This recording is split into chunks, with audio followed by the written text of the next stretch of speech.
Live from New York, this is the Harvey Hour. My name is Nathan Harvey, and as always, I'm joined alongside my dad, Stephen Harvey. How you doing on a Friday evening, May 5th? It's not May the 4th, so I can't say May the 4th be with you, but it is Cinco de Mayo, so I will say Happy Cinco de Mayo to you. How are you doing today? I'm always happy on Friday.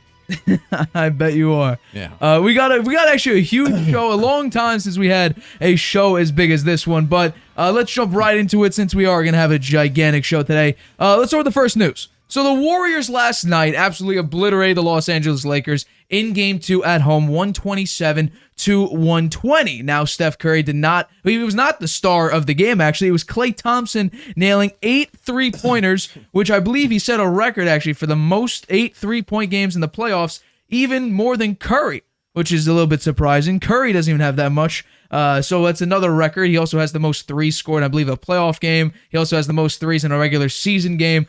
Surprisingly, Klay Thompson has a lot of records that you might not know because Curry is the main dude there, and he's sort of hiding underneath Steph Curry's shadow. But I just want to know your reaction. What do you think was the reason for the Warriors' all of a sudden resurgence from getting absolutely obliterated in Game 1, now coming in this game and just dominating at home, crushing the Lakers in Game 2? What do you think the reason that was? They were playing at the Lakers, right? No, they were playing at the Warriors. Warriors had the high seed. The Warriors are the 6th seed. I didn't realize that. Yeah, so I thought they were playing at the Lakers. So what do you think was the reason why the Warriors were able to just come back and dominate in Game 2? Pride, and the fact that they're the defending champions. To me, that's the main reason. They knew that was a must-win for them. They have a lot of playoff experience on that team. These guys knew they had to come out and perform well, and they did. I think that's the overall main reason. You can look at the stats. And the rebounds, they out-rebounded the Lakers by 14. They had more assists by 11. Personal fouls, though, they have 8 more than the Lakers. And turnovers, they had 6 more. So those things kind of offset a little bit. But they shot 50% from 3. Right? So they dominated the game. And the Lakers may look at it and say, well, we did what we had to do. We won one game, and we took the home court advantage away from the Warriors, but I think I picked the Warriors to win this series in 7, and I fully expect them to go on the Lakers court and win at least one game, so to get the home court advantage back. I picked the Warriors to win in 6, and I was a little bit worried after Game 1 because Anthony Davis and the Lakers just had a game plan. We're going to dominate the paint, and they did large part. In Game 1, it was the Warriors just absolutely crushing in the paint. It was absurd. Even though Kevon Looney had 23 rebounds, Anthony Davis matched him rebound for rebound each time, putting up 23 of his own. I'm actually saying the big reason why the Warriors were able to actually absolutely dominate is not for something the Warriors did, because the Warriors in the last game shot the 3 great. I think they scored another 21 threes in the last game. I think it was more so Anthony Davis having a dud. Yeah. And that's the crazy thing. I've never met a guy who basically has the reins to the team. Where the Lakers go is because of Anthony Davis. If Anthony Davis plays great, they usually win. If Anthony Davis plays terribly, they usually lose. I've never met a guy who should be the number 1 on his team be so inconsistent, and you don't know what you're getting from him. I mean, think about any other big name guy on the team. Generally, day in and day out, let's say, for instance, let's just name off a couple names. John Morant, you're probably going to get a decent amount of points. The assists and rebounds could vary because he's mainly just a scorer. Jokic, you're aiming for a triple-double. Giannis, you're aiming for a lot of points and a lot of rebounds. Even with someone like Philadelphia, you got Embiid. He's dropping like 35 points a game this season. You know what you're getting from him. Sacramento, Sabonis is going to give you maybe at least 19 and maybe 12. Even with Kevin Durant's averaging like 26, 7, and 6 for his career. And even on the Suns, he was able to do that. Anthony Davis, you don't know if he's going to give you 10. You don't know if he's going to give you 15. You don't even know if he's going to give you 35. You have no idea. And he's supposed to be the one who's taking the reins from LeBron. And this was really the season to do it. Otherwise, I think, Anthony Davis may get shipped elsewhere. You go out, you pull out like I think he had like over 30 points and 23 rebounds in this last game. You go out in this game and you pull out 11 points and 7 rebounds. And the crazy thing is, the main starter for the Warriors at center was Kevon Looney. He was actually on a minutes restriction because apparently right before the game, he was dealing with an illness. so he was not going to be a starter. They said he could only play up to 20 minutes in this game. He played 11. He played basically, Kevon Looney played basically 1/3 of Anthony Davis's minutes and had more rebounds than him. How can you let that happen? Anthony Davis is much better than Kevon Looney. I think that's undisputable. And you're going to let a guy who put up 1/3 of the minutes that you did, and he's actually more efficient on the boards than you are. No, they had a good plan for Anthony Davis in game 2. Apparently they did. Here's the thing. I don't understand what the Lakers' game plan was. They kept Anthony Davis around like the perimeter. He's a big dude. I don't know when he became Jokic or Embiid or any one of these big guys, Brook Lopez, who could shoot the ball. Anthony Davis is not a good 3-point shooter. I think he's averaging 25% from 3. And you're telling me that you want him at the perimeter and you don't want to set up a play for him down low? I don't understand that. Another big part of this game was Steph Curry was not Steph Curry. He played like a traditional point guard. He got you 20 points and 10 plus assists. He had 12 assists in this game. He played like a traditional point guard, which was impressive to see because we know that Curry's a phenomenal scorer, and we also know he could pass the ball very well, but it's mainly his scoring that makes his team win the game. In this case, he was able to put up 20 points, but he could also dish the ball out, and Klay had a phenomenal game. Andrew Wiggins had an okay game, not great. JaMychal Green coming off the bench, he was a huge factor in this game. Shot 50% from 3, made 3 out of 6. 6 of 9 from the floor in only 12 minutes. I mean, the Warriors were super efficient in this game. You had the main guy starting who did basically nothing for the Lakers. LeBron, he played okay. He had 21 in the first half, and then you go into the second half, he only scored 2 points. I don't know. That's odd. Very, very weird. But then again, we have to take a look at the Warriors wiped them out in the second and third quarter. Right? Oh, the third quarter was horrible for the Lakers. They got absolutely shut down in the third. So it was it was fourth pretty quarter. bad. There was hardly any scoring. Yeah, it was 20-17 in the fourth quarter. But the third quarter, you're down by 19 points. You lose by in that quarter. You got absolutely blown out of the water. And the big thing was the Warriors won in points in the paint. They won in second chance points, and they won on fast break points. So in all the transition, and all the second chance, and all really the big man stat, the Warriors are an extremely small team. And they went from, let's do our normal lineup, they normally have a small lineup. They said, here's what we're going to do. We're going to get even smaller. And normally you would think against a decently big physical team, not a great idea. But when you have a head coach like Steve Kerr, who's won a number of NBA championships as a player and as a coach, it somehow works. And something else that's big that I think the Warriors should do is don't make Draymond Green and Kevon Looney play on the same rotation. Because Draymond Green is an offensive liability, and so is Kevon Looney. Both of them are offensive liabilities. Now, Kevon Looney could rebound the ball much better, and Draymond Green's a great defender, but if you're going to leave it to Jordan Poole, or Klay Thompson, and Andrew Wiggins, or Steph Curry in that rotation, against a team that can be lights out like the Lakers could be, if they could make some shots, it's a very, very weird lineup to put out if you have two offensive liabilities against a team that could shoot, which is, I'm surprised why the Kings didn't take care of business. They're the highest scoring team, and the Warriors just said, no, you're not going to play your game. So that's why. Too big a stage for the Kings, unfortunately. I think right now, Playoffs, maybe it was. It could be the same thing as the Celtics. They played phenomenal throughout the season, and then when you're up against a much more experienced opponent, they can maneuver around you and find out weaknesses to your game. Because, like I said, the highest scoring team this year, and they could not get their shots going. 40% 3-point shooters were shooting 16% from 3. No. Just couldn't get it going, which is a little bit surprising. But I don't know. I felt really bad after game 1, but then the Warriors made adjustments. They were able to come back from this. And honestly, if we go into game 3 and Anthony Davis doesn't look like himself, could we say Warriors in 5? Realistically, can we say Warriors in 5? I think we may be able to. Now, they're going to go back to LA now. I think LeBron James will have a good game. I think the Lakers will win at least one at home. Well, if I hope they do, because then I hit my Warriors in 6 mark if that's the case. But if I could definitely see the Warriors going out here, taking game 3 and 4, going back to Chase Center, winning game 5. Because I just think if you don't know what you're getting from Anthony Davis, LeBron is getting gassed now. He played 40 minutes in game 1. He played nearly 30 in this one, and he's 38, 39 years old.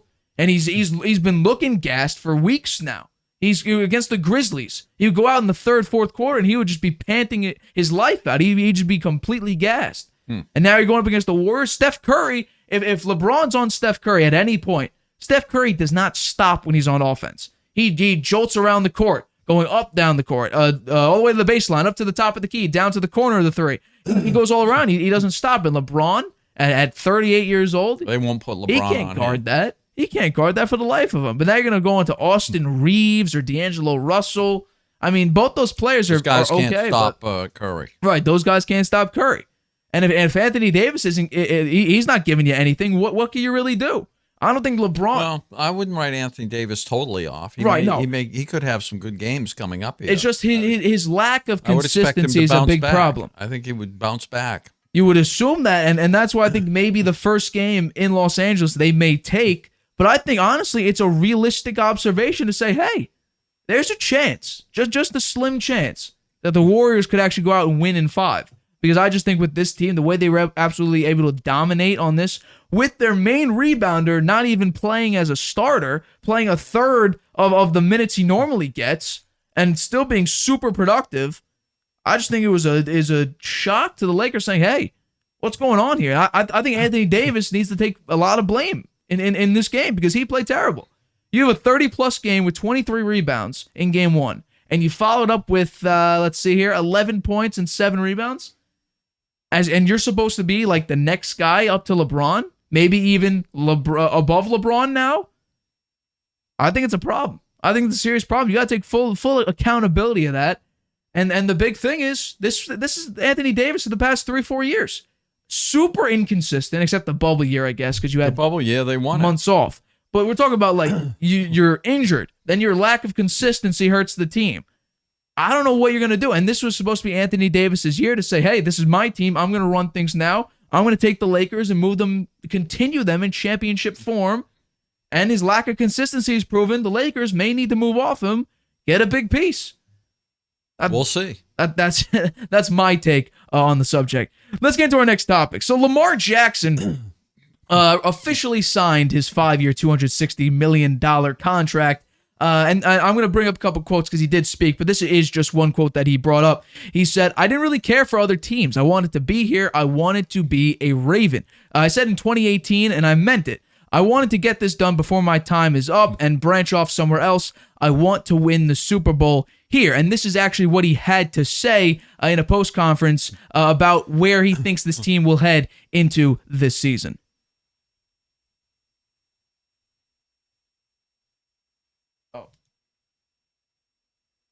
6,000 yards with the weapons we have. And I'm not a individual award type of guy or a stat watcher. I just want to do that, because no one ever done it, and I feel like we have the weapons to do it. We got explosive guys.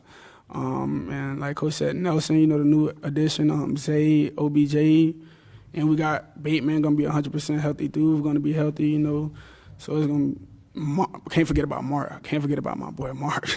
And, likely, so it's just can't wait to get rolling.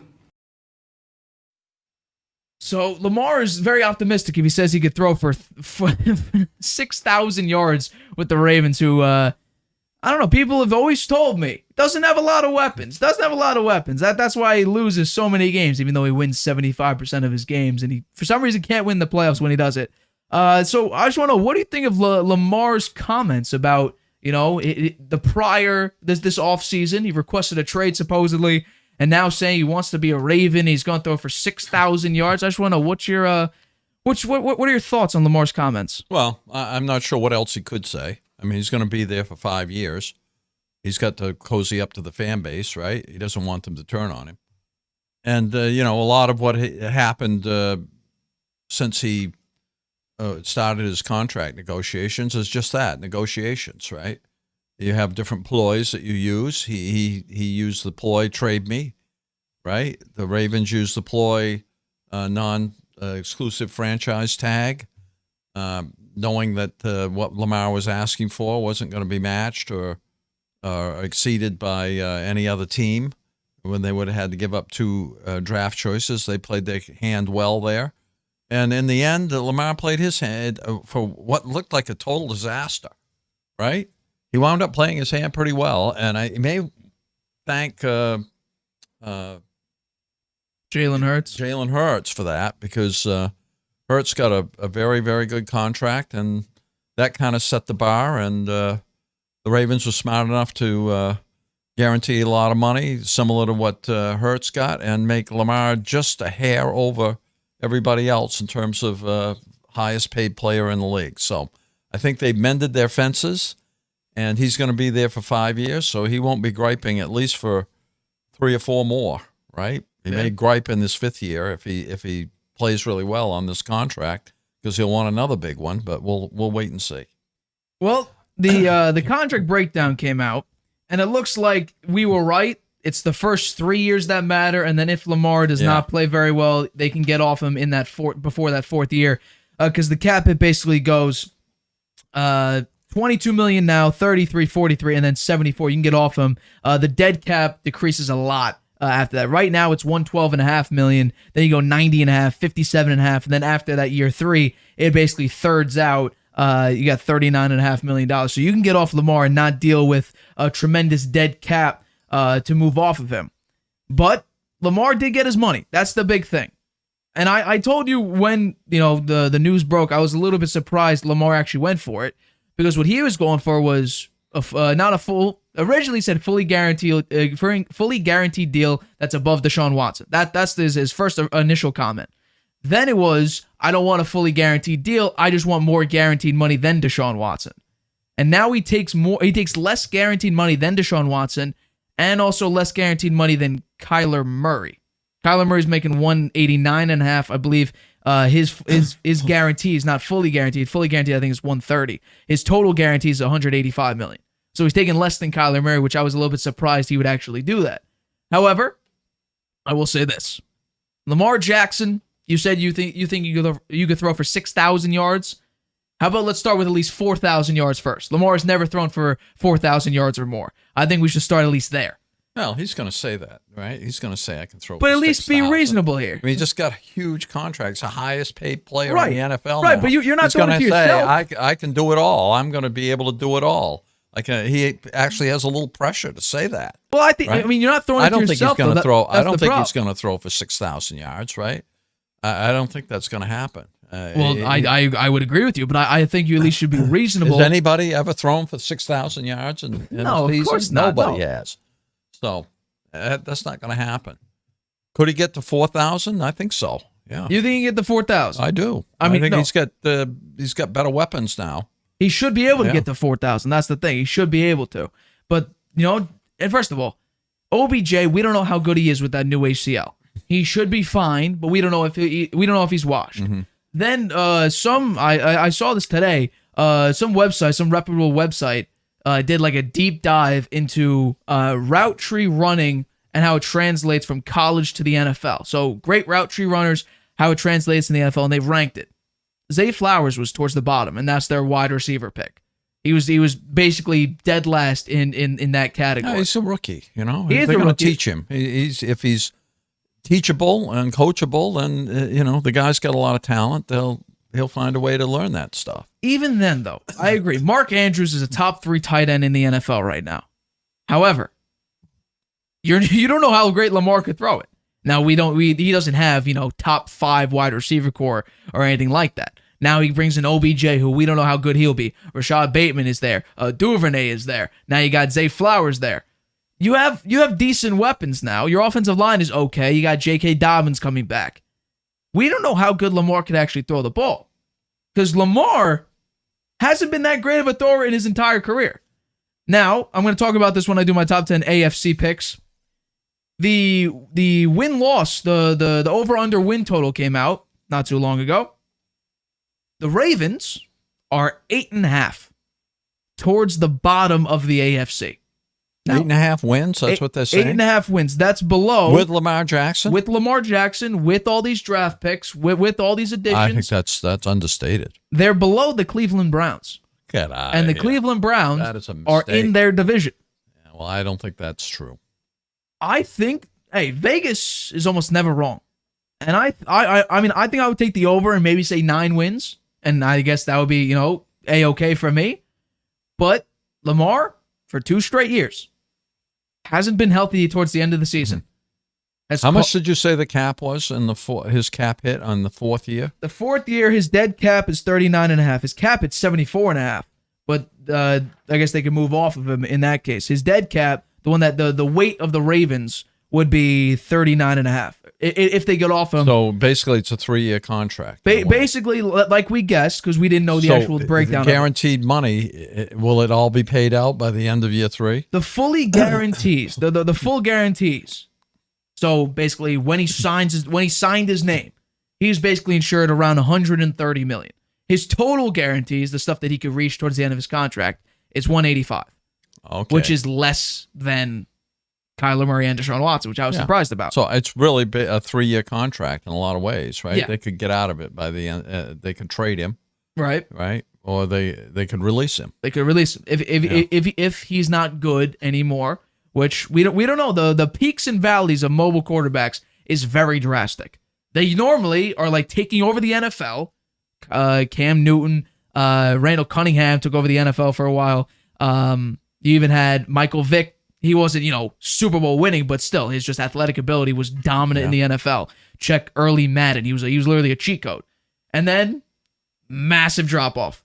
Cam Newton, massive drop-off. Lamar, we don't know. I mean, Michael Vick wasn't the athlete he was later in his career, but he molded his game more about dropping 80-yard passes to Deshaun Jackson. So he molded his game now around having an insane arm. And he did at the end. He had an absolute rocket for an arm, but he toned down the mobility. So that sort of saved his career. Cam Newton was never the thrower Michael Vick even could dream of being. Like he was nowhere near the same amount of arm talent that Michael Vick was. Now, Lamar Jackson, where does he rank? I think he could be at least arm talent-wise, slightly above Cam, but I think at least arm strength-wise, he's going to be below Michael Vick. That's me, though. We have to see. We don't really see it because he runs most of the time. Now, he's saying, by the way, he barely threw for 3,000 yards. He threw for 3,127 yards. And that was his unanimous MVP year. But ever since then, the reality is Lamar has been dropping and dropping and dropping. Now, these aren't drastic drops, but it does show a trend. It's you were unanimous MVP, then you're a little bit worse, a little bit worse, a little bit worse. Now you got more weapons, so we should. It should be a great year for him. We should see a spike. It should be a great year for him. We'll see. The problem is they're spending a lot on defense. They got Roquan Smith from the Bears last season. They're paying him a huge sum of money now. They got a cornerback, I believe, that's nowhere near as good as Marcus Peters, who's still in the market. They seem to be moved off of him. So their defense may not be that great. Their defense was a problem. They spent a lot of money on linebackers. You don't have Calais Campbell in your defensive line anymore. The Ravens as a team, I'm saying, Lamar wins you a lot of games. However, this team as a general unit, I don't know if they could win. So I think that 8.5 may be a good starting point. They're tied with the Broncos and the Steelers as 8.5 wins going into this season. So it should be interesting. I'll take the over and say 9 wins. When I do my top 10, I think it's going to be interesting just to see how I break down each of my top 10 teams. So wait for that later on in the show. But I do want to talk about our next topic here. So what came out, I believe it was yesterday, or it may have been earlier today. It's someone, I think it's Andrew Matchon. I think his name is, I could get that wrong. He's out on a podcast. Apparently he's close with his Brady situation.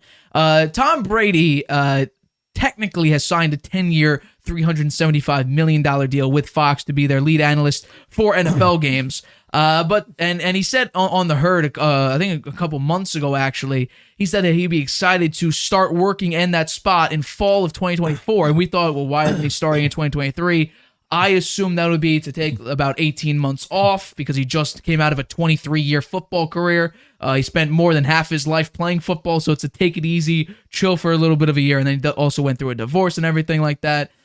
His kids are in Miami, and there were question marks about him and the Dolphins connections. He said, recently, I have a lot of friends with the Dolphins, and so that sparked people's interest. Maybe, Brady making a comeback. And now we have a guy who says, Brady, based on the way he's feeling the situation out and what people have told him who are close to Brady in that situation, says it's looking like Brady's 49% not going, or 49% going to do it, 51% not going to do it, and basically quit before his contract even starts.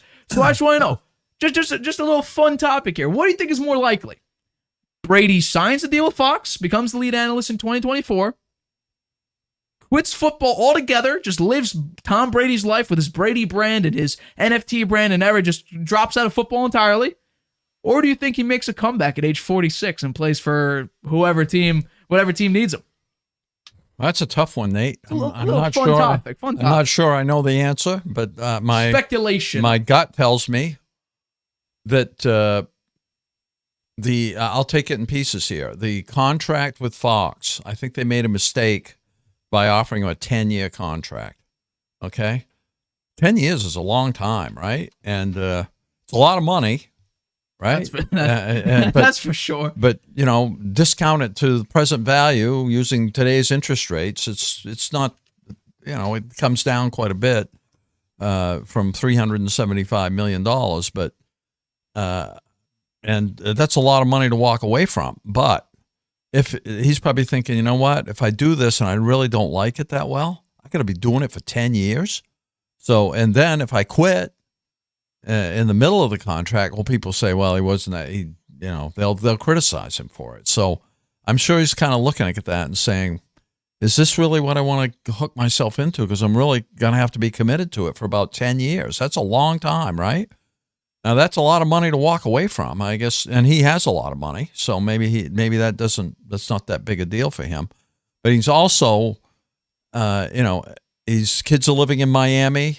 He's going to hang around there. He wants to be near his family, right? And he's looking at the Dolphins situation where their quarterback has had injuries, serious head injuries last year, three concussions. And, it's questionable about whether he'll be making it through the rest of the season. He may be sitting on the sidelines thinking, if Tua winds up getting hurt, I could come back. I wouldn't have to do all the preseason stuff. I keep myself in good shape. I'm the greatest quarterback who ever played the game. I could walk in there and play for part of the season. I wouldn't have to play the whole season. And who knows? With their talent that they have on that team, particularly the wide receivers, could take them deep into the playoffs. So I think he's leaving that out there maybe as an option. And I don't know what other. I heard he wanted to be a comedian. I thought that was a little far-fetched, but I don't know. Maybe he has a good sense of humor. I don't know that much about that. He is old. I don't know how well he'll connect. So with people. I think he's watching from the sidelines, so to speak, and waiting to see what happens in football at age 46. Maybe he comes off the retirement partway through the season to try to lead a team to the playoffs. And I think he probably would only be the Dolphins that he would want to do that for. So you're saying he wants to stay in football, and you think the most likely I have one more thing. Yeah. Okay, I do think he wants to stay in football, and he's probably hanging out this year, hoping that maybe he could catch on, as I mentioned, right. Principally with Miami, so he could still be near his family. But he may want to coach. Maybe he wants to be a coach. I don't know if Brady wants to coach. I think he would get an offer as a head coach. I don't know. I do think that because of his fire and what he brings in terms of motivation and the winning attitude and the chip he has on his shoulder when people tell him you can't do such certain things, and he's proven that he could. I think he's got the pedigree to be a really good head coach. Maybe. It's definitely interesting. So you think Brady's just wait, and then he might jump at the opportunity to join an NFL team again? I do. I'm going Brady's done with football. Like, done with football. Yeah. Like, no looking back. I honestly think because Brady took 23 years and put football over literally everything else. And now Brady would need to work 5.5 months, travel again, which obviously would be an issue once again traveling. He would do that for about 5.5 months. He would need to fully commit himself once again because that's Brady's thing. Brady puts in 150% into everything he does. That will be another 10 years. So Brady in the past, basically in the past 40 years of his life would be 33 years of football. 1 year removed because we're talking about 2023, he's taking off. So the past 34 years, 33 of them would be football. 23 playing, 10 in the booth. I think Brady's I think I agree with you. 10 years of football. 10 years of calling, traveling again with the team, interviewing players again, doing a lot of work. Doing film I study. think that he probably looked at the work effort there. There's a lot of work effort in preparing for those games. Yeah, I'm sure they. they work most of the week doing that, getting ready for the games. I would assume so. They go out to the game early in the week, right? They talk to all the players. They talk to the coaches. They spend a lot of time preparing. So Right. you're right. There is a lot of travel involved with it, and there's a lot of work involved with it. He's probably looking at that and saying, if I start this up, if I quit partway through, that's going to look bad. So I don't see Brady as a quitter. I think if he would sign the contract and go through with it in fall 2024, I think we're going to see Brady in the booth for 10 years. That's what I think, because Brady ain't a quitter. I don't know a lot of things, but one thing I think I do know is when Brady commits, he goes all in. He ain't putting it, half in, half out. Yeah. Because I think we could have seen him, he honestly, maybe he tried to do it this year and look what happened. He was dealing with his divorce, and he was also trying to play high-level football.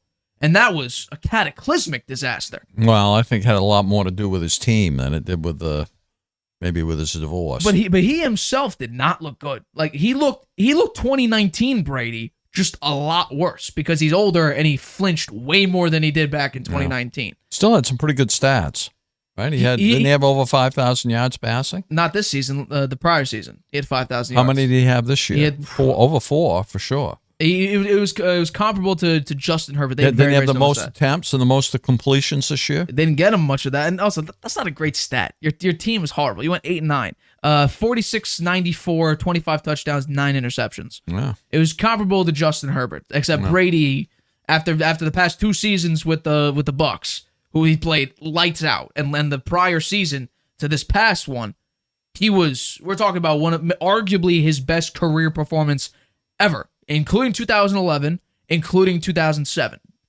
2 years ago may have been his best year offensively in the history of his career. Now you followed that up. You also went to the NFC Championship game, and the way you lost was a complete embarrassment. You down 24 points, you come back, and then you lose on a go route that your safety had to come down for. Cooper Kupp blew by him. And then you come into this season, you should have a lot more motivation, and you pull a big dud. And Brady didn't look very good. So I think he's done. Like, not in the booth, not thinking football, not studying film. I think he's just going to walk into whatever sunset, the nice Miami sunset, chill with his family, and, boost his Brady brand, his NFT brand, and just enjoy life without studying film and football, and in your case, playing it.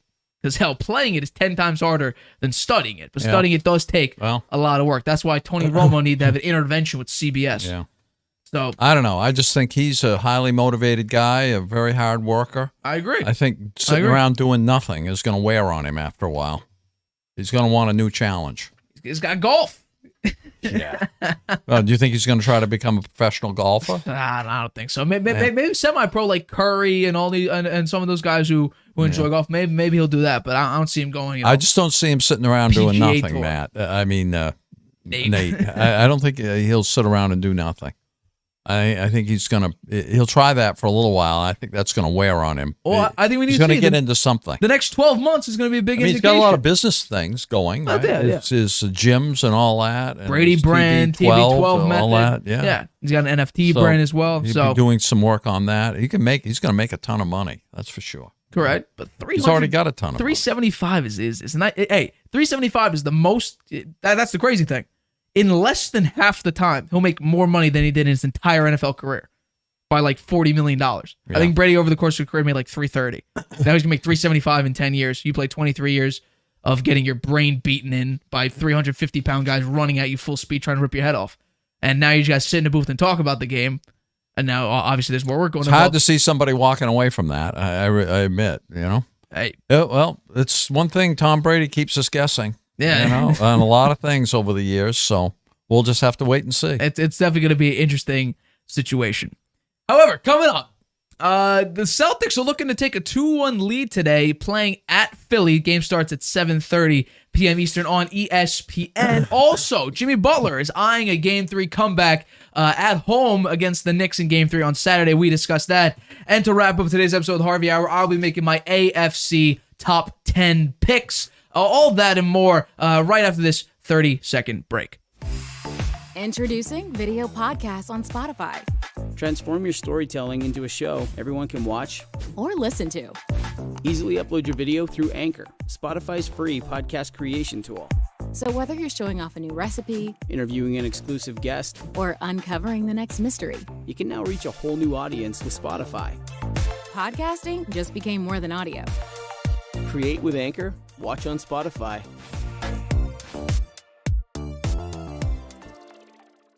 Welcome back to the Harvey Hour. My name's Nathan Harvey, and as always, I'm joined alongside my dad, Stephen Harvey. Let's get into our next topic. We're going to the association. We're talking about the Celtics and the 76ers. The Celtics took a commanding Game 2 win with Embiid in the lineup. Embiid playing pretty poorly in Game 2 after missing Game 1, and the Celtics actually dropped Game 1 to the Celtics in Boston. Now they play tonight in about 21 minutes, give or take. So I just want to know, Embiid still playing with that knee injury that he says he's not going to be 100%. We heard Skip Bayless talking about prior to Game 2. He heard an inside source saying that Embiid will be about 20-30% of MVP caliber Embiid if he does play. And Embiid's saying, he's playing on an injury that most people will be out 4 to 6 weeks with. So I just want to know, what's your confidence level in the Celtics to take control of the series, and I would assume close it out if Embiid ain't fully healthy? I'm not so sure the Celtics will take command of the series. I mean, look at them against Atlanta.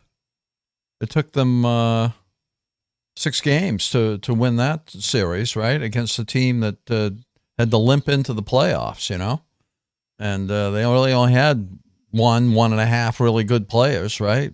Trae Young and who else? DeJounte Murray. Yeah, well. That's about it. Yeah.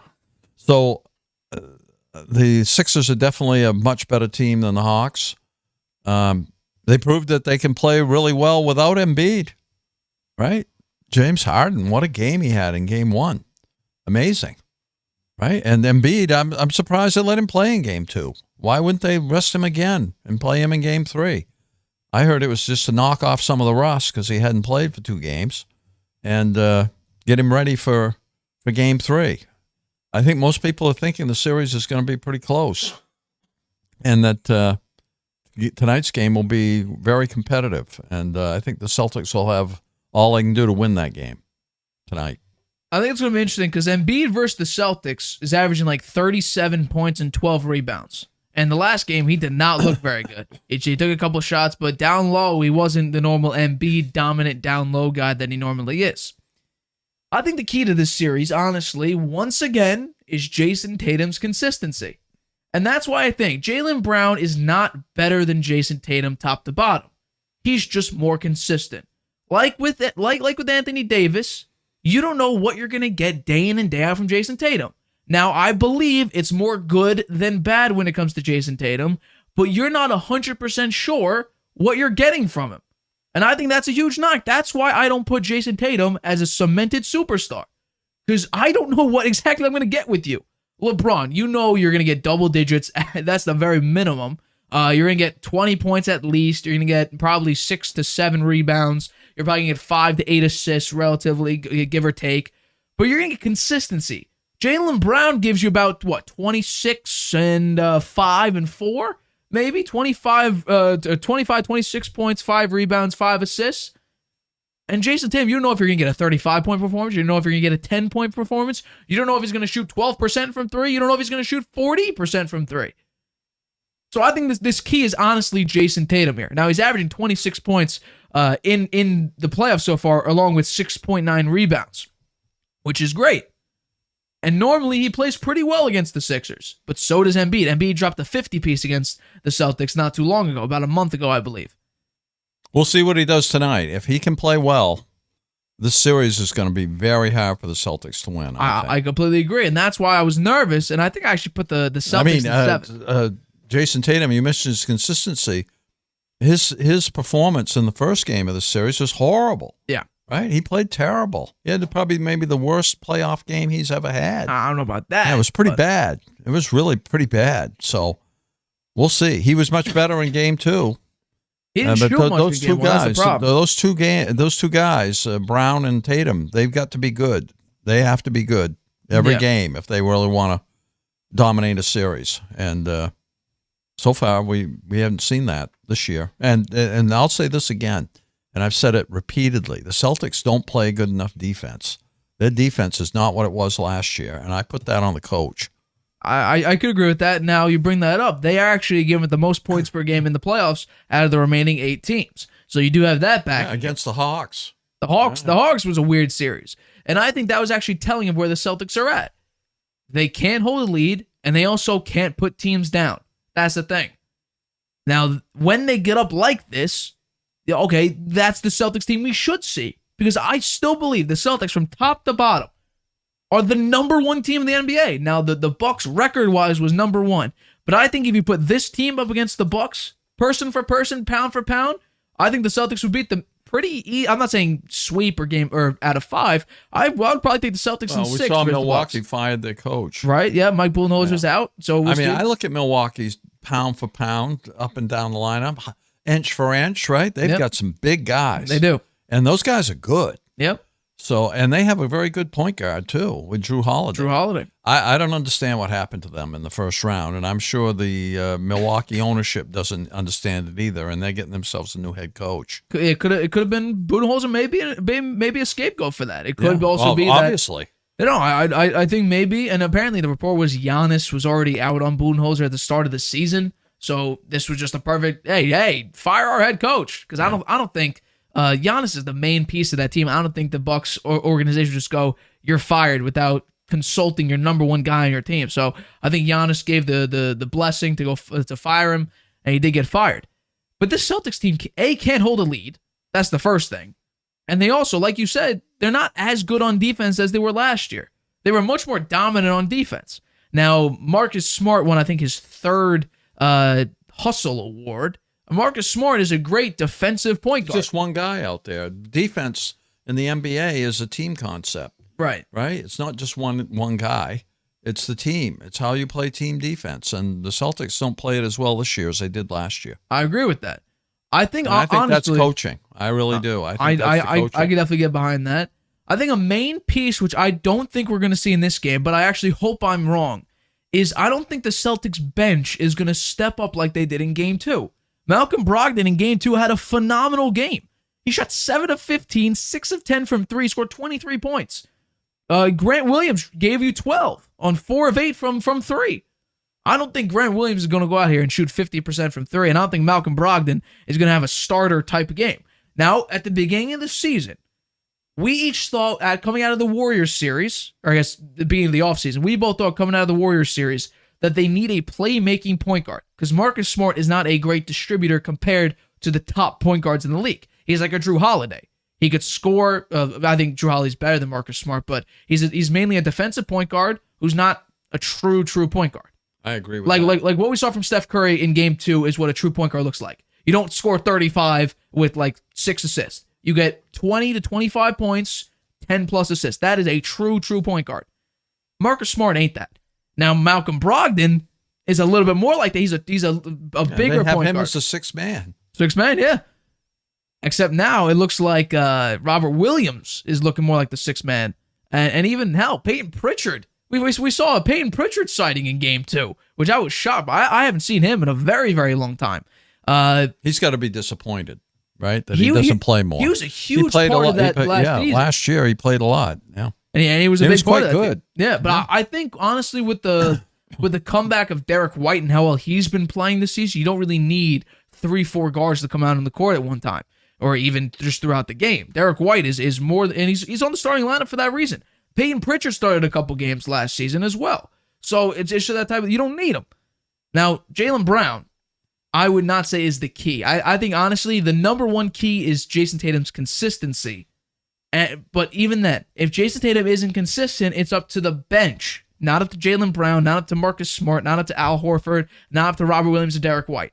It's up to the bench, and especially Malcolm Brogdon, their big acquisition in the offseason. Well, so far, I'd say he's acquitted himself pretty well. I completely agree. And when he got signed, I think we both thought that was a great pickup by the Celtics. He may be disappointed he's a 6th man, but he gets quite a few minutes. He started a couple games here and there. It wasn't as good. I think it could be like the Kyle Lowry thing this season. He's better off the bench. I believe he did start for the Pacers last season. It just this season, I think he's been a great pickup for the Celtics. I don't think, honestly, truthfully, I don't think the Celtics take this game. I think the 76ers, first game at home, by the way, the Celtics are 2.5-point favorites on the road tonight. I'll take the Celtics to lose this game. 76ers, I'll take to win. I think Embiid comes out with 28 points, 14 rebounds. James Harden, we get a better James Harden sighting than we did. I don't think he'll be game one James Harden where he can't miss and drops 45. I think we'll see probably 28 points from him. Go along with 10 assists. I think we see 2 double-doubles from Joel Embiid and James Harden. I think these 76ers win, and then we see the Celtics close out the series when being down 2-1. They take it for a ride, even though I put Celtics in 7. I think the Celtics take over in game 4 and ride it all the way into the Eastern Conference Finals. That's my pick. That's a pretty broad prediction there. Broad prediction. Yeah. I gave you specific You went all the way points. through every game. Yeah. I gave you specific points too. I was being pretty specific. I don't know. I think tonight's game will be telling. I mean, if Embiid can't really do it the way he usually does, they may sit him down and go with the kind of game they played in game 1. That was pretty successful, right? I don't know they if had they'll Massey, sit Embiid. that guy Massey. Tyrese Maxey, yeah. Yeah, Maxey. He's pretty good, right? And he played in that style of run and gun. He was right up there. He did very well. Right. And so I think they'll start out and see how they're doing. And if Embiid has in trouble or he's obviously feeling the pain, they may sit him down and go to that run and gun style. Yeah. And they might do very well with that. I respect Doc Rivers a lot. I mean, he won a championship I'm with the sure Celtics. he'd love to beat the Celtics here. Oh, absolutely. He'd love to beat them, right? The major thing is they play 2 different styles of basketball with Embiid on and with Embiid off. James Harden has a completely different role with Embiid on the court. And honestly looks a little bit ticked off when Embiid's on the court because he doesn't get to play his style of offense. What we saw in game 1 was more of the James Harden style of offense. Run the ball, keep moving, shoot the 3, drive, dish it out. Maxey had a good game in game 1. They both, shot off like a rocket in game 1. Now with Embiid back, he's the MVP. He's the big dog on the court. Now you got to play through him. And I think that's been a little bit of a conflict with the 76ers.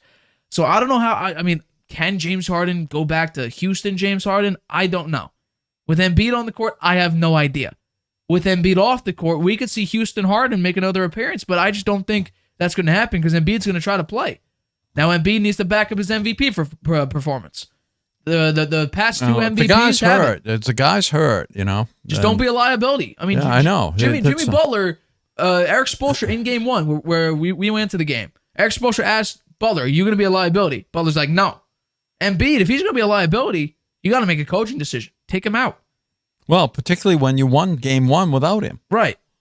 You In ought to give dominating fashion too. If he's looks like he's a liability, you got to give that option a chance, given that it was successful in game 1. Right. Right.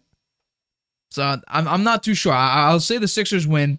Celtics come back in game 4, take the rest of the series in pretty dominating fashion. So technically, I originally said Celtics in 7. It could look like Celtics in 6, depending on this game. Now, if the Celtics win this game and crush them, Celtics in 5, maybe.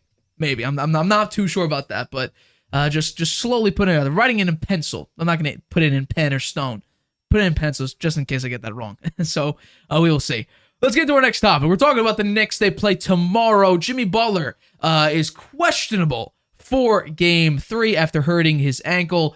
Josh Hart actually rolled Butler's ankle in game 1. But he looked okay. He sat out game 2, which I thought made sense. You take some rest. He tried to play game 2. You want to rest him so he's good for game 3 at home in front of the Miami crowd. He got 5 days off. He got 5 days off. A bunch of time off. So now he's feeling better. He's questionable for game 3.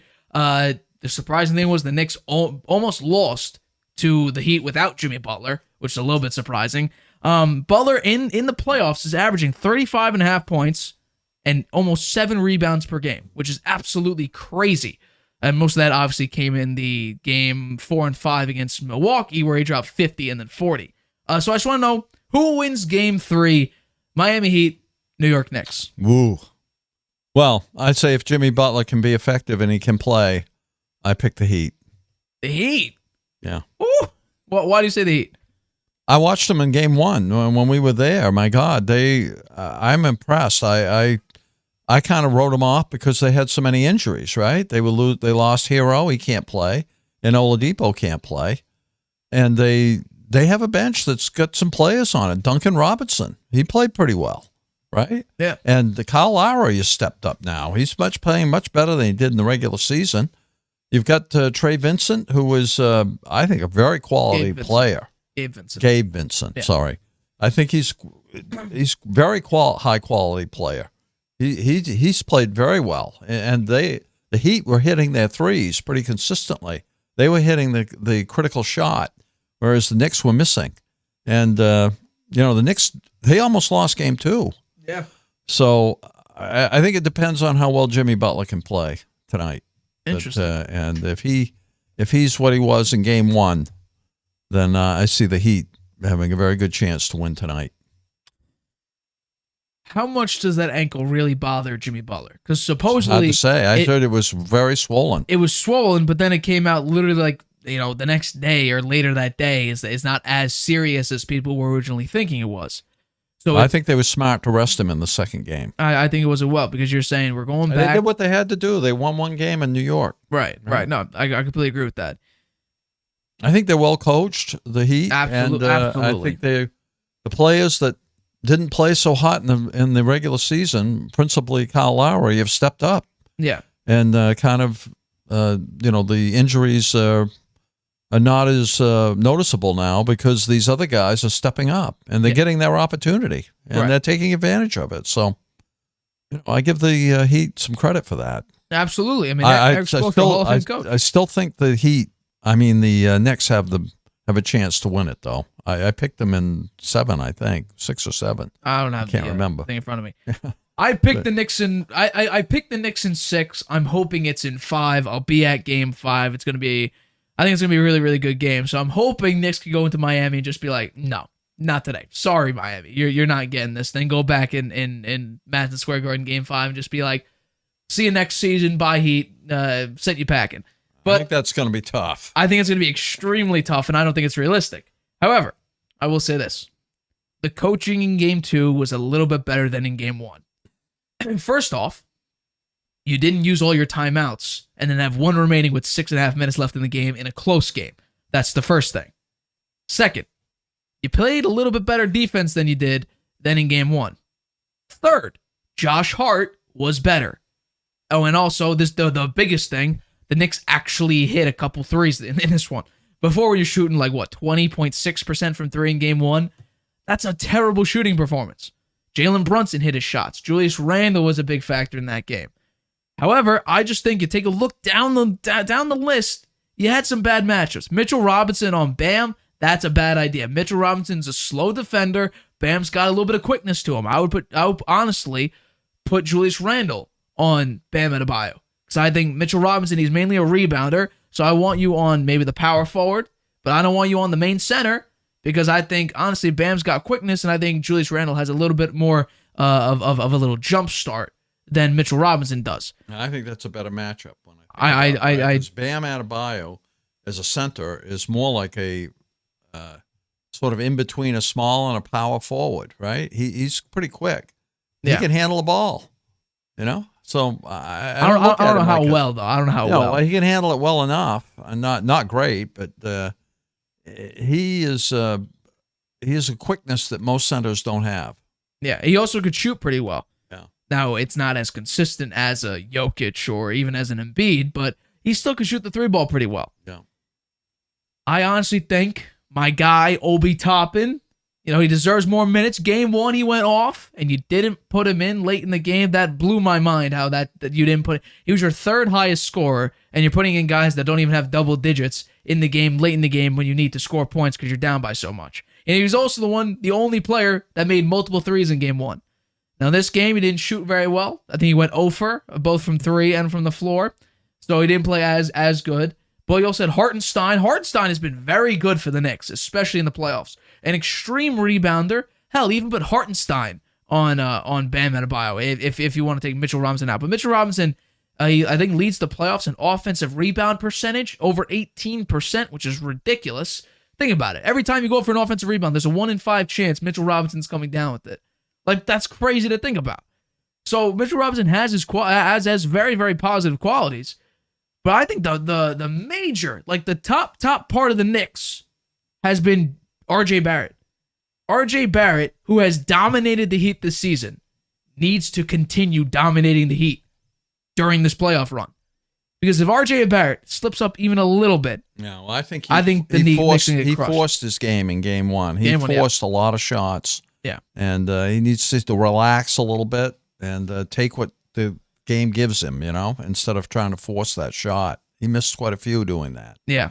And also, just the Knicks in game one, I don't know what it was. The coaching. They looked good in the first half. They're up in the first half, and then the third quarter. They looked good in the first half up until about the last 3 minutes, and then they kind of lost their mojo. They were still winning, though, at the half. Yeah, but only 5 points, though. They were up by 14. Right. But, and then in game one, they just got out-coached at the end of that game. Tom Thibodeau, I don't know what the hell he was doing game plan-wise. It just didn't make a lot of sense.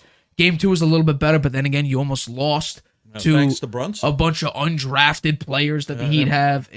Brunson was the difference. Yeah, Brunson played phenomenal in the third and fourth quarter. R.J. Barrett played well. So we'll see. I will take the Knicks. I'm taking Miami to win. It's the same thing with the Celtics Sixers. I'm taking the Heat to win the first game. Then the Knicks make the adjustments, and that's where they close out the rest of the series. They take. First of all, we don't know how the Knicks will play in Miami. Now, they played them in the regular season, but clearly, based on the rest of the playoffs, the regular season doesn't mean anything. So I'm saying the Heat go into Game 3. I think they dominate Game 3. And the general rule is in sports, a competent, decent to great team, if they get embarrassed in one game, the next game, they come back and win. So I'm taking the Knicks to lose Game 3, go into Game 4, win that, close out the rest of the series, go back to New York, MSG, win Game 5, go back to Miami. You already felt out Miami in the playoffs, how they roll, how they vibe, how they sound, and you close it out in Game 6. That's my prediction. I nail Knicks in 6 on the head. Even though I hope the Knicks just go into Game 3 and 4, just crush, and then Game 5 it's the closeout game. Yeah. Say peace out, Heat. See you next year. That would be cool for you. Absolutely. Since you're going to be at Game 5. Absolutely. I don't see it happening. I'm hoping that's happening, but I don't see it. I don't see the Heat losing 2 at home. I don't either, especially what they did to the Bucks. Yeah, like I'm very nervous about this series. Maybe Jimmy Butler has another 56-point game. That's good. If he does, just say Knicks losing in 5. There's no chance if that does happen, but I'm not too sure. All right, I think it's time. I love doing lists. I love doing top 10 lists. And you got to watch out. Maybe it will be the Heat winning in 5. Yeah. So that could happen too. You don't want to see that. I'm a little scared about that. But let's get into it. I love doing top 10 lists. I think that's one of my favorite things to do with this show. Doing top 10 lists, doing pick'ems, doing our weekly thing. My Harvey Hot Hand is always a favorite of mine. Making that. We're reinventing the Harvey Hot Hand this year. We're also reinventing how we pick teams this year. I got something special for this NFL season. It's going to be a big NFL season. Hot takes galore. But let's start with this. We're in May. And basically, the off season is essentially done. Free agency is essentially done. You got a couple picks there, but the main pieces have moved. So these teams, more or less, are going to look like the teams we have right now, with just the rookies and the guys who are good enough to make the starting roster no longer on the team. So let's start with my top 10 AFC picks with number 1. Number 1. I got the Kansas City Chiefs. Now that says Philadelphia Eagles. I don't know why. Kansas City Chief, Philadelphia Eagles. That's interesting. I want to make sure. Okay, there we go. So scrap the name. I'll edit during the clip. We got the Kansas City Chiefs.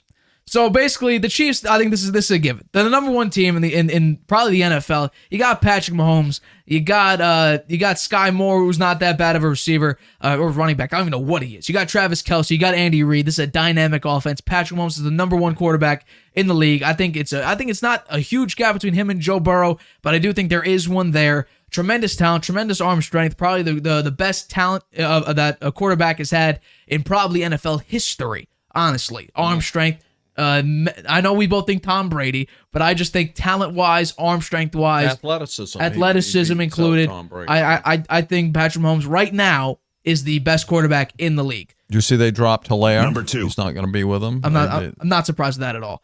My number 2 pick, I got the Cincinnati Bengals. Now, Joe Burrow is sort of like the New York Giants to Tom Brady, and now the Bengals are like that to the Kansas City Chiefs. Joe Burrow has dominated Mahomes in every game but the one game last year in the playoffs. Joe Burrow almost has Mahomes' number, at least offensively. He goes toe-to-toe with Mahomes each and every time. He's won basically every single matchup against Mahomes, sent him packing twice. Like what the Bengals have done has been phenomenal. Joe Burrow, second best quarterback in the league, probably hands down. I would say that's sort of inarguable. You got T. Higgins, you got Jamar Chase, you got Tyler Boyd, big, quick, and tremendously talented receivers. Now you got Joe Mixon. They look like they may get off of Joe Mixon. I'm not too sure though. I think it would be dumb to get off Joe Mixon, truthfully, but he might be dealing with a legal issue. We're not sure about that. Your defense could use some work. I'm not too excited about your defense, but it should be good enough to win you a lot of games. So we should see, but I still think Joe Burrow and this Bengals team, you'll win games regardless. I think if everything turns out okay, you'll be the number 2 seed in the AFC and probably in the NFL record-wise, but we will see going into next year. And honestly, before I get to number 3, I just want to say, if you look down the win-loss totals, this is basically the same list, essentially. But let's get into number 3. Number 3. I got the Buffalo Bills here. Now, we haven't seen the great Josh Allen. He dropped a little bit in his refinement category, making more mistakes than he did the prior year with Brian Daboll as his OC. So I don't love this, but they still won 13 games. They look like a good team. Your offensive line needs a little bit of work, but with Von Miller back healthy, you got a new linebacker to replace Tremaine Edmonds. You got your safety and a cornerback back. You got Micah Hyde and Poyer back. Those are 2 great defensive backs for your team. I think this team is going to look dominant again in the AFC and the AFC East, which is now a great division in football. The Patriots are obviously the weak link in that division. I think this team's going to go up. They could be the 3 seed. They could be the 2 seed. I think the Buffalo Bills will dominate in the AFC. I got them at number 3. Number 4. I got the New York Jets. It's crazy. But the truth is, they had the number 4 defense last year, and they won 7 games and were in playoff contention with garbage bags as quarterback. You got a mummified Joe Flacco, who at the end of by the way, Joe Flacco in the last game put up, I think, 6 points against Skylar Thompson? I mean, give me a break. Zach Wilson, who got benched twice in one season? Are you kidding me? And they still won 7 games. You got Mike White, who played against the Bills with, half a torso. He got all broken and shattered. Still was able to perform slightly okay. I mean, the Jets are a dominant team. Now you had Aaron Rodgers with the Offensive Rookie of the Year, with Breece Hall, who looked phenomenal as a Jets running back before he got hurt. You got a lot of. You still have. You picked up McCole Hardman. You got. You traded away Elijah Moore. You brought in Alan Lazard. Now you got Randall Cobb. Oh, he's going to be great for you. I got berated in the comments because of hand signals that Aaron Rodgers, Lazard, and Cobb are going to do from 2014. I don't understand that. Cobb's maybe going to get 10 snaps a game at the very most, but hey. Apparently, I don't know nothing about the Jets, supposedly. So, I mean, the Jets right now, they're a better team than last year. They're a great team now with Aaron Rodgers, who, with this team, who's more talented, arguably, I don't necessarily think so, but at least receiver-wise, is more talented than the Packers, and the Packers still won 8 games. Honestly, the Jets at number 4, I don't think is a hot take. I feel really good about my top 5. 6 to 10, I'm a little bit worried about, but let's finish it out in the top 5. Number 5. I got the Jacksonville Jaguars. Now, Trevor Lawrence in the back half of the season was the number 1 best quarterback in the entire NFL. Passer rated-wise, touchdown interception-wise, yards, whatever you name it, Trevor Lawrence was the number 1 quarterback. Now, Trevor Lawrence was the number 1 quarterback coming out of high school and coming out of college, and he's considered a generational talent, a once-in-a-lifetime talent, and he's not exactly living up to it, but he's still been a phenomenal quarterback. Now, he won the first round of the playoffs. He came back from 24 points against the Chargers. I believe that's the biggest comeback in playoff history. No, never mind. It was close. The Patriots one, I believe, was the biggest one. That was 25 points, but one of the biggest comebacks. And he had 2 opportunities to send Mahomes packing in the playoffs, but couldn't get it done. So we could have seen a Jacksonville Jaguars AFC Championship game. Unfortunately, we didn't. But the way Trevor Lawrence has been playing now, with that team that made it to the playoffs, won a playoff game, and went toe-to-toe with Mahomes, and could have won twice against Mahomes, you add Calvin Ridley to that squad? Hey, this is looking like a pretty damn good squad for the Jacksonville Jaguars. They have a good head coach, too. Hey, Doug Peterson, a Super Bowl winning coach, out-coached Bill Belichick in Super Bowl 52. Eagles-Patriots.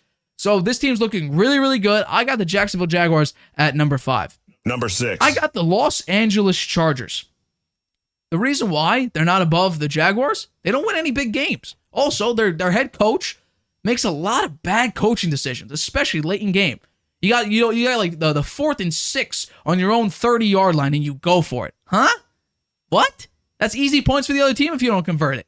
Now the Chargers deal with injuries. They deal with Keenan Allen getting hurt. Mike Williams is getting hurt. They drafted a pretty good receiver. We should see some production. And I guess that could have been to screw over the Giants, maybe. I'm not too sure about that. I can't confirm that. Although I basically can confirm the Steelers and the Patriots screwed over the Jets with the Steelers trading up. But I don't think that the Chargers and the Seahawks and the Vikings were all trying to screw with the Giants. But they got a receiver. I think that's mainly for Mike Williams and the Keenan Allen decision. We don't know what J.C. Jackson's going to be. When they did pick up J.C. Jackson, he did not look good. You got Derwin James, a very good defensive back. You still got, I believe you still have Khalil Mack. You got Bosa. I mean, this team looks pretty good. Defensively, you didn't perform as well as you should have. However, you still got the people, another year under the system. Khalil Mack going to the new system. J.C. Jackson going to the new system. You got another year under that system. And I think the Chargers they should be a playoff team, but we will see in a very dominant AFC West. I think it will be interesting. However, the next one. Number 7. We got the Miami Dolphins. Where are the Ravens? Did you see talent top to bottom? Their defense is a little bit, worrisome, but they picked up Jalen Ramsey to help in the quarterback position. They also have Bradley Chubb. They also have Tyreek Hill on offense. They have Jalen Waddle. They have Tua, when he's healthy, is a top 5 quarterback. Just look at the numbers. This team, and with Mike McDaniel as head coach, Mike McDaniel's a pretty good offensive coach.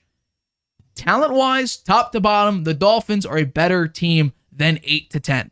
And also, the win-loss projection says that. They are on the same level as the Jets at 9.5 and the Chargers at 9.5. So Vegas is saying, my list is pretty damn accurate. And I'm going with it. Now, I didn't see these numbers until I made this list, which is quite interesting. But I think the Dolphins top to bottom, Tua should be healthy. Do I think he'll make it to 17 games? I'm not too sure. But Tua should be healthy at the start of the season. I'm hoping it's not the Kyler Murray syndrome where you get hit, you get hurt, now you're scared to run, you're scared to get hit, you're not as good, you're not able to perform as well. But the Dolphins at 7, I don't think is that hot of a take. I really don't. The team is very, very talented. You got the fastest receiver with pads on in the history of the NFL, and Jalen Waddle could be a very good number 1 on most teams.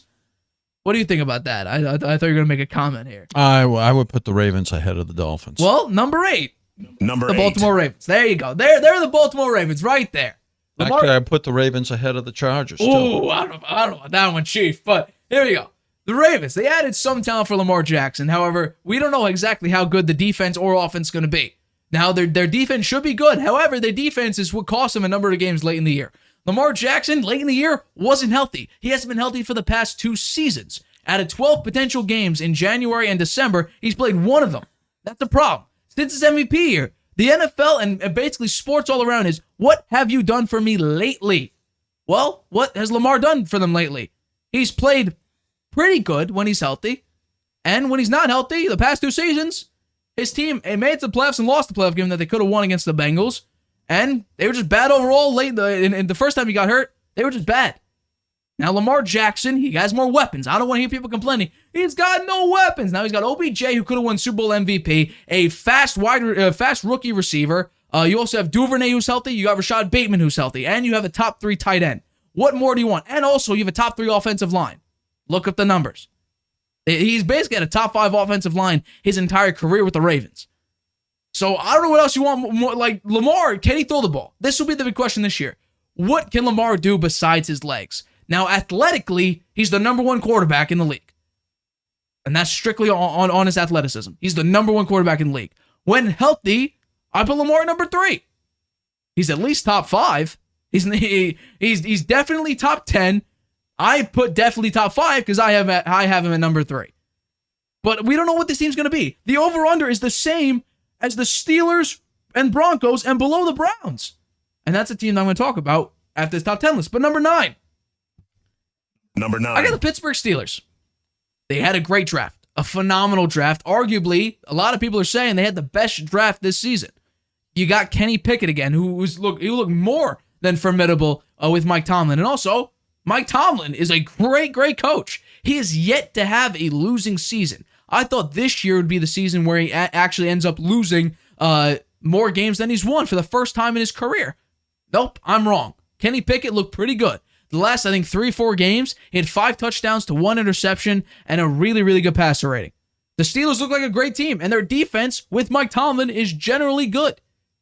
Now, I think the Steelers, I don't know if they're a playoff team. I think this sort of looks like the playoff picture. Kind of. You have to move stuff around for it to actually make a lot of sense. But these, I think 1-8 are a playoff team. I think the Steelers could be on the brink like they were last year. But I just think the Steelers with Kenny Pickett is a pretty good quarterback. The AFC is very, very tough. Much, much more difficult than the NFC. I think if the Steelers were an NFC team, they would definitely be a playoff team. But the Steelers number 9, I think, with Kenny Pickett, with Pickens, with Deontay Johnson, you got a lot of talent surrounding you. And plus, according to a lot of people, the number 1 draft this season. I got the Steelers at number 9. And to wrap up the list, Number 10. I got the Denver Broncos. Now, this is not me. I think, and I've been saying, Russell Wilson, the way he performed is not a blip, it's a trend. However, I'm doing this for the greater good. The greater good. I think with Sean Payton, Russell Wilson should be better. Should be. You got Tim Patrick and KJ Hamler.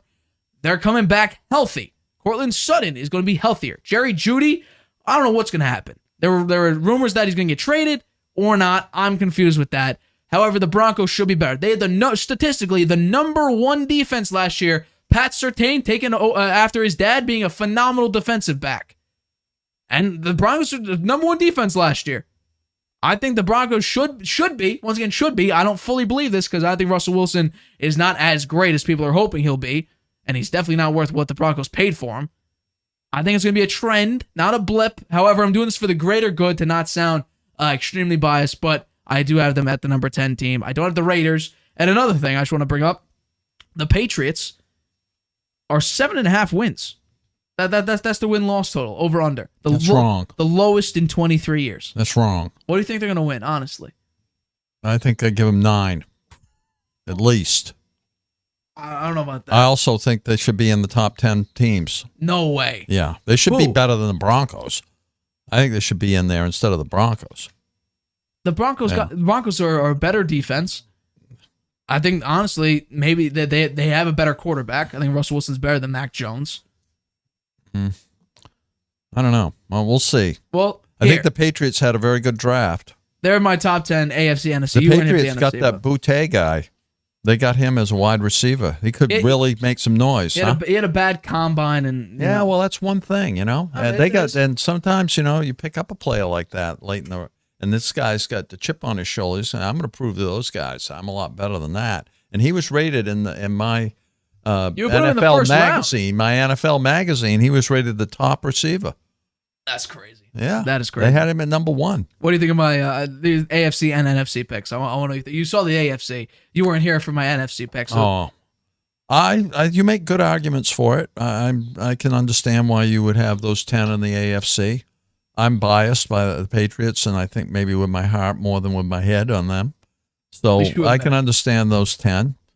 I think there'll be some teams that will surprise that are outside the top 10 there because I agree. of players they picked up or drafted. Texans, I believe, are one of those teams. Yeah, well, I don't see the Texans getting in the top 10. I'm not saying the top 10. I think they're better than 3, 13, and 1. That's what I think. I think they could double their win total. Go to 6 or 7. And there's some other teams. So maybe the Raiders are going to be better than people think. They're actually tied win-loss with the Patriots, 7.5. Yeah. So we'll see. On the NFC side, Eagles, 49ers, Cowboys, Seahawks. Eagles, 49ers. Vikings, Lions, Rams, Giants, Saints. The Seahawks Panthers. at number 4. Yeah. I'm not so sure about that. Yeah. But they nailed 2 drafts. Yeah. Nailed 2 drafts. Yeah. In a row. I definitely think you're right. The AFC is a much stronger division than the NFC. Hands down. Yeah. And, I mean, you look at those teams in the NFC. You think you didn't have the Giants in the top 10? Number 8. Oh, I'm sorry. I missed that. Yeah. Saints, Panthers round out the top 10. Yeah. Panthers at number 10? They got Adam Thielen, wide receiver 1. Yeah. Bryce Young, the best quarterback in the draft. Yeah. Well, we'll see. Good I defense. can see why you would pick those teams, and it's credible, but we'll wind up. You said you had a problem with the Panthers. Who would you put there that I don't have at number 10? If you agree with the rest of the NFC. No, you haven't given me time to study this. I'm Just go off the top of your head. Off the top of your head. Who's better than the Panthers in the NFC? Yeah. How about Green Bay? Jordan Love, you think they're going to be good? Yeah. They almost made the playoffs last year. They played at least as well as the Panthers last year. Aaron Rodgers had a lousy year, and now Jordan Love's going to get his chance, and Green Bay's going to have some new players. You think the Packers do better or worse than 8-9? 8-9 was the record last year. I think they do better. I do better. How much and better? I think they're in the division they're in helps them. Although the Lions are much better. I don't know if I think if they were the NFC South, they would win it. I mean, you go into the NFC North, you got Minnesota, you got Kirk Cousins and Justin Jefferson along with Jordan Addison. You got Detroit. Then you should have them up at Green Bay up at number 9 at least then, because the Saints are in that division. I agree the Saints are in the division, but they're the best one in the NFC South. Like, I think the Saints honestly could be the number 4 team in the NFC strictly because they're playing in the NFC South. Yeah. And they have a new quarterback who looks pretty good. I think Derek Carr's better than Andy Dalton or Jameis Winston. Yeah. I think Green Bay could be competitive this year. I think they could be at least as competitive as the Panthers. The Panthers are going to have a brand new quarterback, a rookie. I think that's going to be challenging. I think he's going to make some mistakes. I picked him as number 1 pick, and that's what he was in the draft. But I do think he's going to have his growing pains, right? And he plays for the Panthers. Mistakes. The Panthers have growing pains. So I will say this though, I was deciding between the Panthers, the Packers, and the Bears at number 10. Bears? The amount of moves the Bears made. The Bears, no matter what they do, they're terrible. I will give you that. They're really any good. I don't know what it is with them. They're snake bit somehow. It's weird. I don't know. Isn't there a stat the Bears have never had a 4,000-yard passer in their entire history? It's something. I'm sure that's probably right. It's either 30 touchdowns or 4,000 yards. It's one of them. But I don't know. I think overall, I think my picks have been okay. The AFC, hey, top to bottom talent. I know the Dolphins Ravens is gonna. I think you got the first 3 right in the AFC. Yeah. You don't agree with my Jets?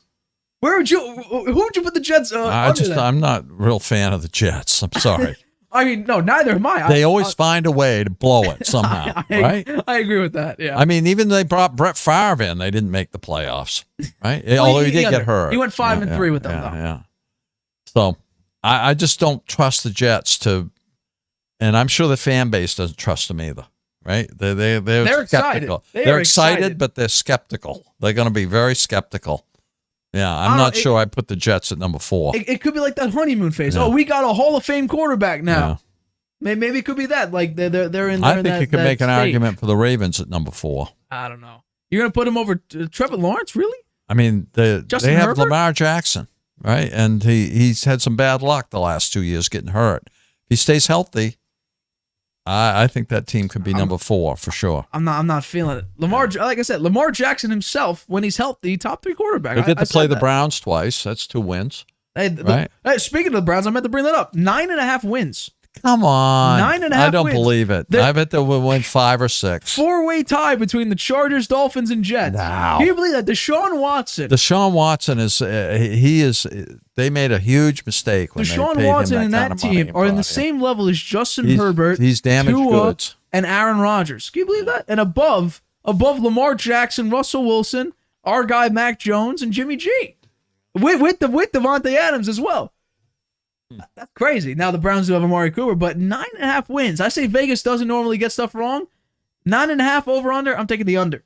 Big time taking the under on that. Under on that one. Even though they were able to win a number of games with Jacoby Brissett, I just think I'm not too sure. I'm not too sure. Plus, Deshaun Watson, we don't know how rusty he's going to be. He should be much better, but he better be for the kind of money they're paying him, right? Yeah, no, I'll give you that. I mean, he was a huge disappointment. He had all that time to watch, right, and learn the offense and stuff. He came out, he was stinkers. He didn't play well at all. It's different than reading a playbook than going out there full NFL speed and going through he's it. Supposed to be a world beater, so he was before he was on that limbo hiatus thing that he was on. So I don't know. I feel good. I think my top 5 is solid, and then based on the over unders. Take out the Browns because I think that's absolutely absurd. Like that doesn't even make a lot of sense. I mean, just take a look at it again. Here's the graphic. I mean, here's the over/under list: Chiefs, Bengals, Chiefs, Bengals tied at 11.5. Jaguars, Bills tied at 10.5. Jets, Dolphins, Chargers 9.5. Steelers, Ravens, Broncos 8.5. I mean, So basically, you're following Vegas. and I made this list before I even found this out. Oh, really? This I found out yesterday. That I made 2 days ago. Okay, well, that's credible then. So I was shocked when I took a look. I'm like, damn, take out the Browns. This is basically the same list. So Vegas over/under agrees with me. So I think it's quite interesting. But I do think that will wrap it up for this episode of the Harvey Hour. Very long episode going. I think the Celtics game's going on. I'll give you a little breakdown of what's at right now. Let's see if tip-off happened. Nope, we're still not in tip-off yet. Good. We will see. We'll watch that. But my name is Nathan Harvey. That's right, that's Stephen Harvey. It's a good episode. Make sure you join us. Today's Friday, Monday, 6:30 p.m. Eastern, right here on YouTube. We Have a great will see weekend. you then. Introducing video podcasts on Spotify Transform your storytelling into a show everyone can watch. or listen to. Easily upload your video through Anchor, Spotify's free podcast creation tool. So whether you're showing off a new recipe Interviewing an exclusive guest, or uncovering the next mystery, you can now reach a whole new audience with Spotify. podcasting just became more than audio. Create with Anchor, watch on Spotify.